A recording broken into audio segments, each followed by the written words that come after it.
you told us what you would do if you were dictator of Darwin for a short period. If we transferred you down with those powers to the city of Canning, and you were able to do three things to position this city for the future, what would those three things be?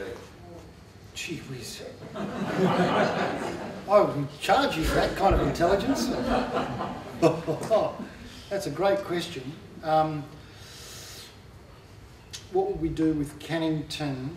Three things to position it for the future. Yep. Look, I would... I've got to buy a bit of time in my mind to think about this to give you some semblance of an answer. You're the kind of at the top of that growth that's going to push southwards, that development front. So I would have thought economically, you're 10 minutes from the airport, you've got the river just there, which is high amenity. I don't know how long I can ride a bike to the CBD. I don't know, but I'm probably not that far away from the CBD. 30 minutes for a ride. Okay, but it's picturesque, you know, it's something. So you've got water, airport. You're going to be on the Knowledge Arc, so there'll be light rail coming through here potentially, and you're at the front, the top end of a big catchment of population growth heading south. So let's say you're well positioned. So no one knows that yet, because it doesn't feature on the tourist map of Perth, you know. So the greatest opportunity you also have is that if you do go out into this landscape just here, it's a bit of a tabula rasa, which is good for development. There's not a lot of stuff, you know, there's not a lot of stuff there. If we start digging, we're not going to find sort of the ruins of Jerusalem. So we could certainly use our imagination to create anything. I don't know why, but a second CBD for Perth kind of springs to mind, although, and you capitalise on its good connectivity. Like there are incredible flows through this place. The question is, how do we get people to stay? I suppose because you know, there's tremendous amounts of money that flow through the Westfield and along the arterial of the Albany Highway. The question is, how do you wrap up some of that energy and consolidate it in a real place that is desirable to live in? And it's going to have to be by design. In other words, the urbanism is terribly important because you see, if I'm doing buildings in Cottesloe, or let's say Sydney Harbour is a good example, you don't have to do great stuff because you've got the amenity of the harbour. Here you don't have that amenity in a picturesque manner, so what you build is terribly important. So you know, I would be open-armed about growth in this neck of the woods. I think if you get a critical mass of people here, that will change. The real challenge, I'm still not giving you any of your three great ideas, I know that. But ideas aren't cheap and they don't, you know, I could say another university because we're going to need one. But would you build it here? I don't know. You know, it's always good to start with students. The challenge will be how you build here for a significant population, make it affordable product, and don't build yourself into a future kind of slum. Yes. Sorry. You started off the talk by saying you're a pessimist, but an optimist. You certainly, well, along with that too, but you've certainly been a doomsday in everything you've said, basically. But you know, I go along with that what the lady said before. Hot rocks, there's the Cooper Basin in South Australia. They have enough energy there to supply Australia for 80 to 100 years. And the fact that you mentioned about petrol running out, you didn't say about electric and hydro vehicles taking over that slack. And I ask you, how far have you got with the government and real estate people in this design you've got proposing that people can be self-sufficient by having light rail and market gardens and things like that close to their living area. And you mentioned about cabbaries in Birmingham. Well, a lot of those jobs are going to be lost shortly to Poland. They're going to shift it out to Poland. So you're going to have that sort of scenario where jobs are set up, but there's going to be factories closed down. And yeah. All that. Well, that is the normal course of events. I mean, there's not much I can do about that by urban design, whether a factory stays in a particular place or not. As I said, it's going to be a combination of politics, immigration patterns and incentives to encourage industry to decamp to some of these places. Whether they stay there for, how many years they stay there for, I mean, who knows? That's always a very specific issue. There's, I think, a couple of things you might have misunderstood. I'm not saying that Australians should live in small communities and be market gardeners. I'm talking about the country dealing with significant population growth and whether the Swan Coastal Plain in Western Australia wants to open itself up to that growth, and whether it can do that. And to alleviate the pressures on capital cities, you start more regional development. That's all I was really suggesting with that. No, it's a good idea. I'm just saying we should be starting on that now, not 20 years, 30 years away. Yeah. The hot rocks, sure. The energy. I agree with the point about cars.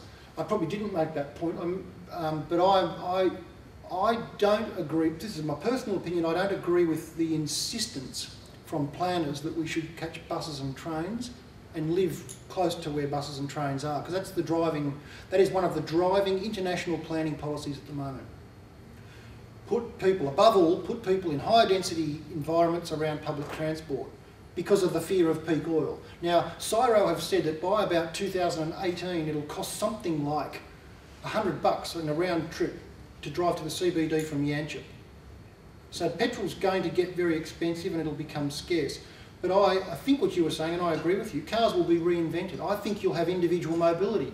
I believe that firmly. I don't think we're all going to be, queuing to get onto buses. But we'll need an enhanced public transport system, but I think we will also have individual mobility. We're going to need individual mobility to service the cities we've got. Otherwise those suburbs don't work. It was very notable that you didn't have anything in South Australia when you had your Adelaide's road been... areas. Was there a reason for No, that? there isn't a reason.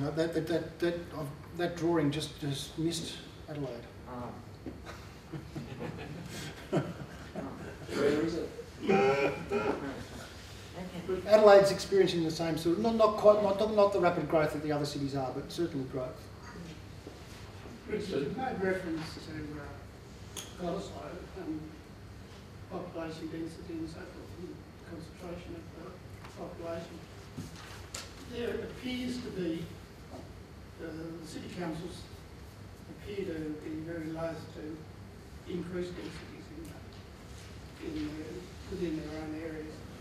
Do you believe that this, the actual government, the state planning is going to have to take a much more direct action in that area? They're doing what they can. I mean, there are real numbers hovering over suburbs as targets. It's not associated with punishment in any form, but certainly the minister can intervene when we get recalcitrant. Well, it depends on your view of the world, but if you get recalcitrant suburbs or councils that just don't want any growth in their area and can't see how it would be of benefit to them, then there might be, things will get a bit more heavy-handed. But surely high density living doesn't work, because that's what they tried in the 60s all over the UK and in parts of Australia, and now they're pulling it down and sort of spreading everybody out. It depends where you're looking. I mean, I know what you're referring to. There was a lot of very bad building in the 20th century. We have learnt some things, I can tell you. You don't put poor people and large families in areas of low amenity in high density, badly designed buildings. You just don't do it. No one's talking about that. No one's talking about going out the back of Armidale and building 40-storey towers. Do you know what I mean? The only way to do that is to have a well-disciplined, structured society as you've got in Singapore. And that one. Well, we don't have that. We don't have that. No, that's not, we never will. No, and we're certainly, no, we don't want it. But That's not quite right. Sorry. No. As dense as, you have in Singapore. No, just to be, well, firstly, I don't think anyone's saying we should live at that density. Singapore's a tiny place with 5.5 million people, so they've got to build that density. We're talking, I think when people refer to density, they mean that there is a kind of density that is still offers you an Australian way of life. Not necessarily big towers. You can go to 3 stories, 4 stories. You can walk up to the top. You don't need lifts. You've got great cities in the world. Think of Barcelona, Vancouver, Copenhagen. I mean, these are really great cities, and many would argue they're great because they've got a certain level of density. You know, I tend to agree though that it's not going to be not everyone will like it, and not everyone will like higher density living for their entire life cycle. There'll be certain times in their lives when they do want that sort of lifestyle, and the trick will be providing amenity in association with the density. You don't just go in there and build stuff and say, well, now you're happy. You've also got to invest in the public realm. That'll be the payoff. You'll get much better public space. So the density has got to be coupled with investment in the public realm to compensate you, in a sense, for the loss of your backyard. Now, the other thing I argue is you should put density where you've got amenity. By amenity, I mean someone living in an apartment can walk to the river insofar as possible. And straight away you'll think, oh, that's not possible. The river, everywhere near the river in Perth is where only rich people live. If you actually look at it, the Stirling Highway and the Canning Highway are always within walking distance of the river, and you could build a lot of product in those areas and make it affordable and connected to transport. And I would be heavy-handed with the coast, I have to say. I think there should be many more people living on the coast and enjoying that beautiful environment. Richard, just mentioned Singapore. One of the reasons Singapore works is the quality of their architecture. You want to put a building up in Singapore, it gets vetted. Don't put rubbish, won't go up. So if you want to build something, there will be a team of top architects who will be checking that building and deciding whether it's up to scratch or not, and if it's not, it gets knocked back. I'm just thinking about city councillors sitting here. I've seen some development in our sort of show next to us that's quite atrocious, that's going out. It's not creating amenity that people can live in. So there are some signals we should learn out of Singapore. One is they plan, gee, it's great, and they also vet the quality of the architecture going out, and there's some high density living there that's delightful to live in, to observe, and you've got amenity around it. But one of the points you've been hinting at, Richard, I want to touch upon, is human beings need to be able to touch with nature from time to time. Been hinting at it. But I think we need to put, and maybe in your planning, you need to put more emphasis on that. We've got a Darling Range environment up there, it's great. Unfortunately, we're losing it at the moment because we're not managing it right. We're losing all our rivers, they're dying, but we'll learn about that later. But I think the quality of the environment around us is important. So equally as working out where you're going to put the people, there should be emphasis also putting on making sure we have a quality environment that we can escape to from time to time to become sane again. I agree. I couldn't agree more. It's crucial. You have to lock that in. But development and environment aren't necessarily antithetical. You know, we haven't yet seen a lot of development that steps up to the challenge and makes a serious contribution to the public realm and to the natural realm that you're talking about. But we will. We will. But at the moment we're quite done in managing our own environment. We're not managing it, well, it's government, all of us as a community. Yeah. There's not learning and understanding the environment in which we live and managing it right. Yeah. The climate's changed. You can't manage the way we managed 20, 30, 40 years ago. We have a different climate, different rainfall regime. You've got to manage the forest differently and things like that. So everywhere looking to the future, we'll learn from the past, but we've got to put it in the context of the current environment, and we're not doing that. Yeah, no, I know, I agree with that.